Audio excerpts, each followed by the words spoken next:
Welcome, Mike Leonard.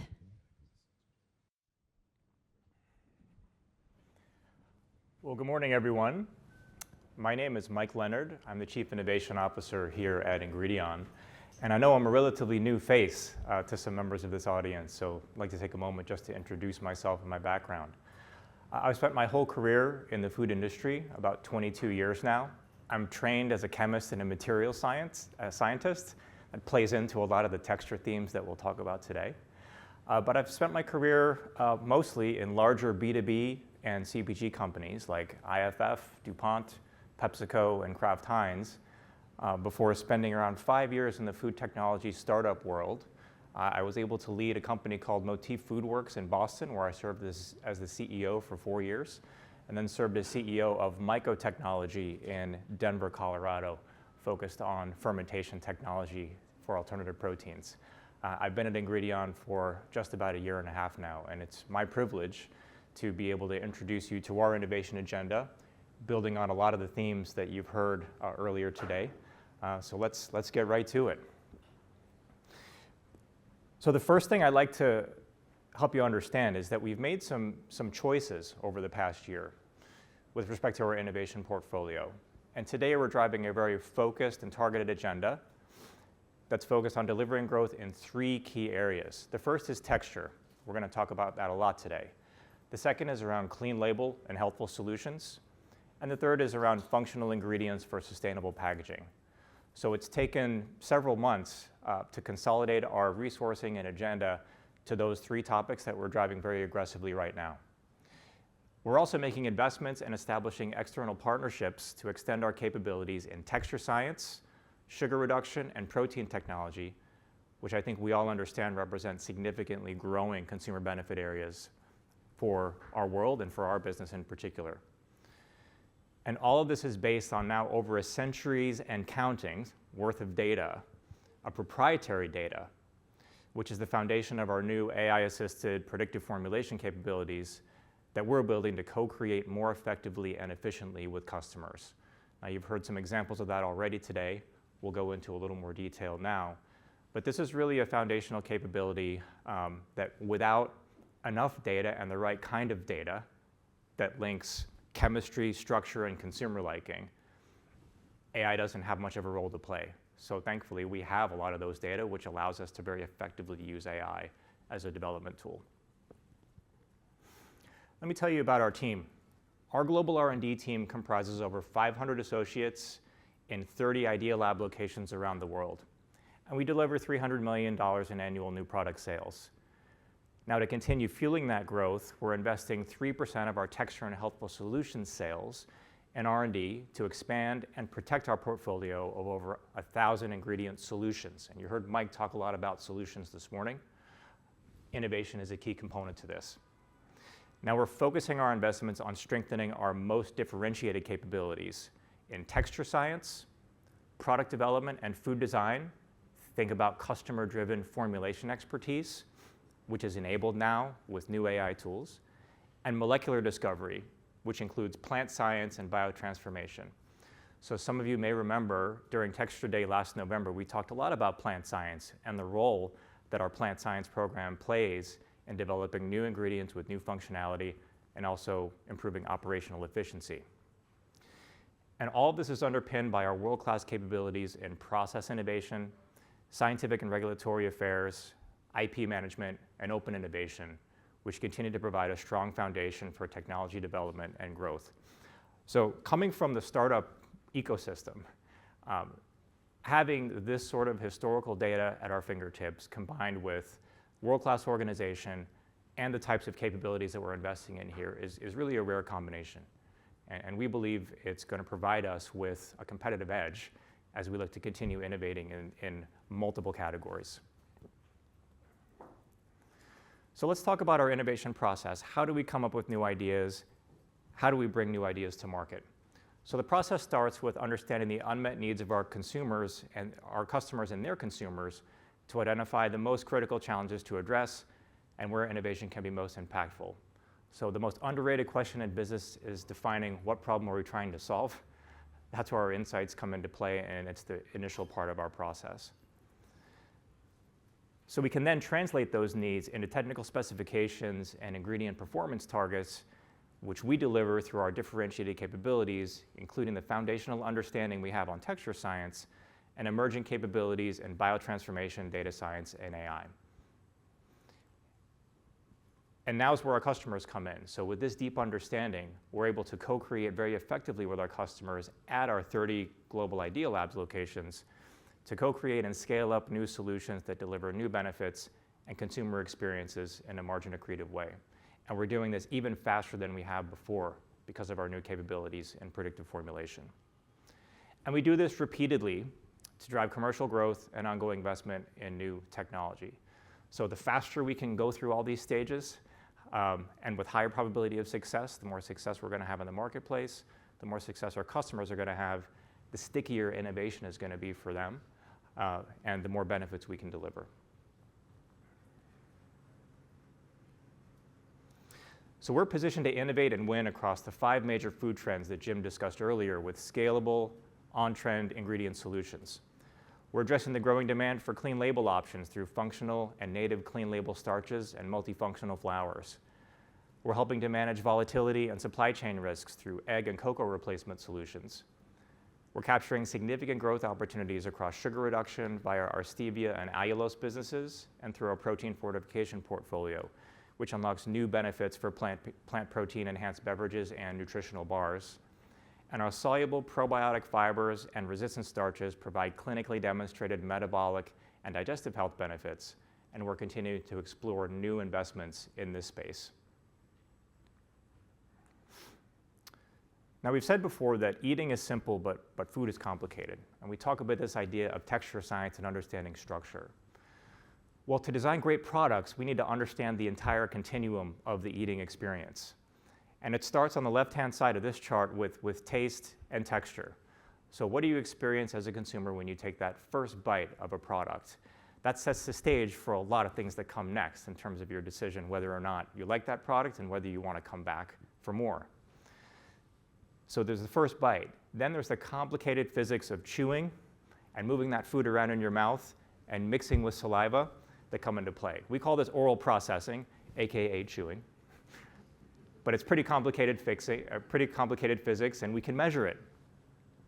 Those physics are driven by how food is fundamentally structured, all the way from the carbohydrates, proteins, and fats, those molecules, how they organize themselves together, all the way to the cell structure that you observe when you cut a waffle in half or you bite into a snack product and you look at what's inside.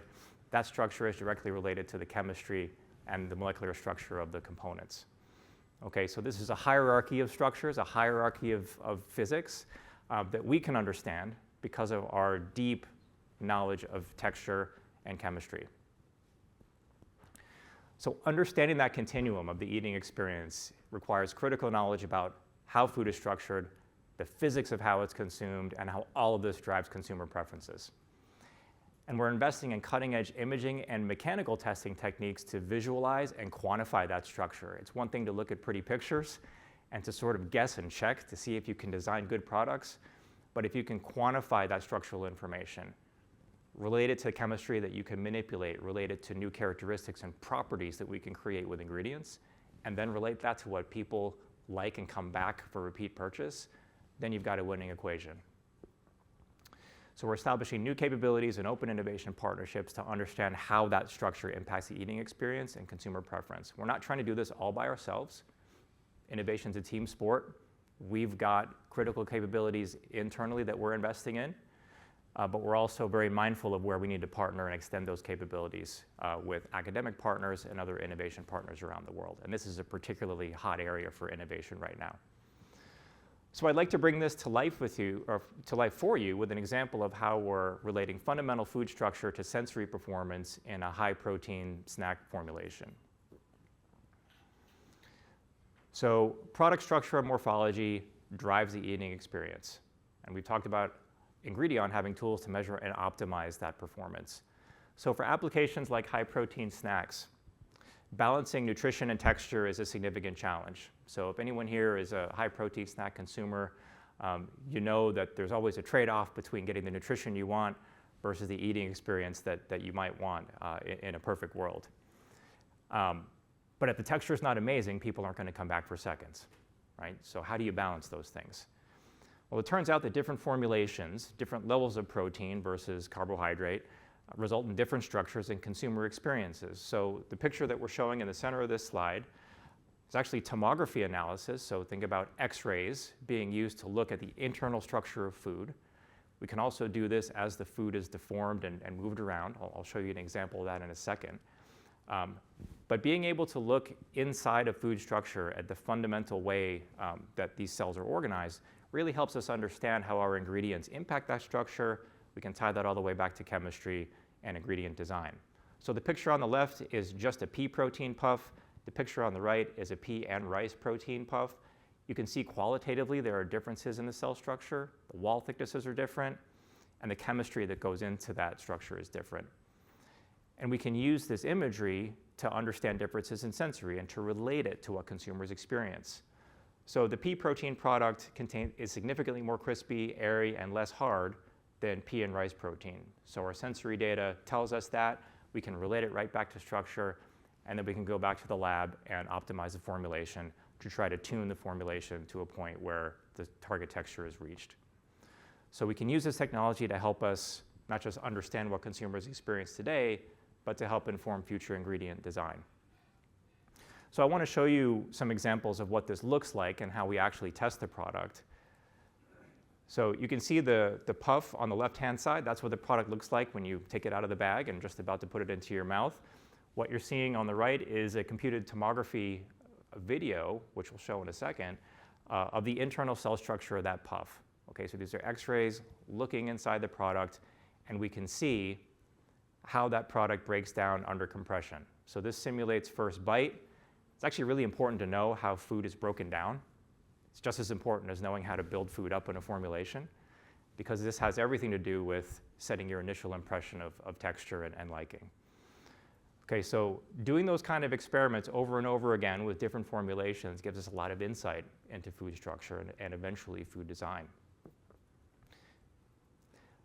This is now a video of a mochi roll that we've developed in our lab. It's one formulation, and it's also a tomography video using X-rays looking through a product at a cross-section of a mochi roll as it's developing, and we can watch the cell structure develop in real time. Now that cell structure is fundamental to the eating experience, and you can see in this case we have big voids that have formed in the product. We can adjust the formulation to where those voids don't form, or we can create even bigger ones if we want to create that crispy shell with a very sort of popover type interior. But without the ability to visualize and quantify what happens on the inside of the product as it's baking, we're pretty much guessing and checking, which is what a lot of food science has been based on over the past several decades. So this is a very powerful tool to help us understand what's actually going on with the fundamental structure of food as we're preparing it. And we can also look on the exterior of this mochi roll, and we can see how the crust develops while the interior is developing. Okay, so this uses the same tomography technique, and it looks like you look through the window in your oven. Well, this is kind of what I see. Well, with this type of image, we can actually quantify it. It's digitized. We can get real data from this that tell us a lot about the texture of that crust and the eventual performance of that crust in sensory applications. So this is a new technique that we've just brought online in the past year, and we're generating a ton of data day in, day out about how all sorts of different formulations perform and linking that to sensory performance. So of course, protein isn't just for snacks. The plant protein fortified beverage category is growing at a very attractive rate, as all of you know, and will continue to be on trend in both ready-to-drink and ready-to-mix formats. Now, if you consume plant-based protein beverages like I do, you understand the trade-offs. You often have to accept in order to hit your macros. You'd like to have an experience similar to dairy. You'll tolerate some element of grittiness and pain to get the nutrition you need. But as products get better and better, that tolerance is getting lower and lower. And consumers like me expect a lot more of high-protein beverages. And I want the plant-based experience. So we've been able to create a protein that's able to balance that trade-off a lot better than we've ever been able to do in the past. So through our knowledge of protein processing and texture science, we developed a unique solution to that challenge called Vitessence 200D. Now, this is a product that delivers excellent solubility, smooth texture, and neutral flavor, which allows our customers to have a blank canvas for formulation for high-protein, plant-based beverages everywhere. And we've had tremendous success with this. It's one of our newest, most successful products. But again, it leverages the combination of know-how for ingredient design, plus know-how of texture and how that relates to consumer liking. We've talked a bit about our predictive formulation and how we're leveraging that with customers to accelerate product development and to increase the probability of success of their launches. And this is related to our co-creation trend. Today, customers are expecting more from their suppliers than they ever have before. That includes us. They're looking to us to provide complete solutions end-to-end, from consumer insight all the way through how do I scale a product up in my facility with my unique process requirements. So that knowledge, it's now incumbent on us to come to the table with customers with that knowledge. By the way, you have to do it at least 50% faster than you've done it in the past, because our brand strategy requires fast innovation and high levels of growth. Okay, so that's what this is all about. And again, that ton of potential or proprietary data that we have, we're generating more and more every day across all categories, helps us to relate chemistry, food structure, and liking. And we're leveraging those data with new AI-assisted formulation tools to deliver these winning formulations in less time with a lot less iteration on the bench. So we have scientists that are now doing other things than developing formulations and cranking through experimental designs and iterative formulation manually. So we've launched this as a consulting service this year in a pilot format. We'll be launching globally next year. And as Mike said earlier, we're very interested to see what potential this capability can have from a consulting perspective. Last example I'll talk about is in the industrial space around molded fiber packaging. So sustainability is a critical driver for a lot of our customers, and we, as a scale supplier in this industry, have an obligation to help provide solutions to improve sustainability. One area we're focused on, in addition to the PFAS reduction project Rob talked about, is around molded fiber packaging. So one of the challenges around this packaging, which you've probably seen, especially here in Manhattan, if you're out and going to restaurants, fiber packaging is becoming more and more common. But it's got its own challenges in terms of manufacturing cost, weight of materials, and also the sustainability of additives that have to go into that material to make it stronger and perform better. So we've developed a range of plant-based biodegradable binders for use in existing operations, so our customers don't need to change their manufacturing footprint, don't need to change the way they formulate, that improves fiber-to-fiber retention, the cohesiveness of the material, improves bonding, imparts greater rigidity and internal strength, and enables lightweighting of the material. So at the end of the day, we can eliminate the use of synthetic additives, we can expand the size of the addressable market for these products, and enable real end-of-life claims that are meaningful in terms of biodegradability, recyclability, and compostability. So as you've seen, our innovation priorities are well aligned with growing sources of demand and our sustainability drivers. Hopefully you've taken away that we're focused on clean label and fully functional ingredients, developing new and preferred textures with our vast knowledge of texture science and data, and we're doing all this in a way that's better for the world, better for the planet, and better for nutrition. So as I wrap up here, I just wanted to reiterate that we've focused our agenda from an innovation perspective around three key themes. Number one is texture. Number two is around clean label and healthful solutions, and then functional ingredients for sustainable packaging. And the investments that we're making in texture science, sugar reduction, and protein technology are really on trend and represent growing consumer benefit areas that are worth investing more in. And all this is underpinned by over a century's worth of data that we keep adding to every day, that we can now operate on with our AI predictive formulation tools to make co-creation process even more effective and faster for our customers.